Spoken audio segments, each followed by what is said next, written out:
Last time అయితే మేము chicken keema అని షాప్ నుంచి తీసుకొనొచ్చాము. వాళ్ళైతే ఏ చికెన్ వాడతారో తెలీదు కాబట్టి, ఈసారైతే నేను ఇంట్లోనే ప్రిపేర్ చేద్దామనేసి ట్రై చేస్తున్నాననమాట.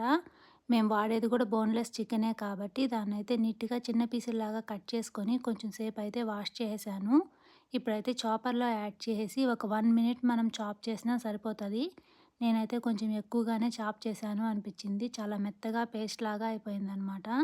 ఇది చేయడం ఈజీయే గానీ, తర్వాత క్లీనింగ్ ప్రాసెసే చాలా ఎక్కువగా ఉంటది. చికెన్ కీమా ప్రిపేర్ చేసుకోవాలి అంటే, మనం ఒక చాపర్‌ని సెపరేట్‌గా పెట్టుకోవాలనమాట. అందుకని ఈ చాపర్ నేనెప్పుడు వాడను. వాడంది ఉంది కదా అని చెప్పేసైతే దీంతో ఈరోజు కీమా అయితే ప్రిపేర్ చేశాను. తర్వాత అయితే 2, 3 సార్లు బాగా వాష్ చేశాను. మనం ఎంత వాష్ చేసా గానీ, ఒకసారి సెల్ఫ్ క్లీన్ గాని చేశాము అనుకోండి, చాలా ఫాస్ట్‌గానే ఎళ్ళిపోతది. ఫస్ట్ అయితే ఇప్పుడు నేను ఉత్త వాటర్‌తో చేశాను. మళ్ళీ ఇంకోసారి సోప్ వేసి కూడా అయితే క్లీన్ చేసుకున్నాను. కీమా అయితే మాత్రము చాలా బా వచ్చిందనమాట.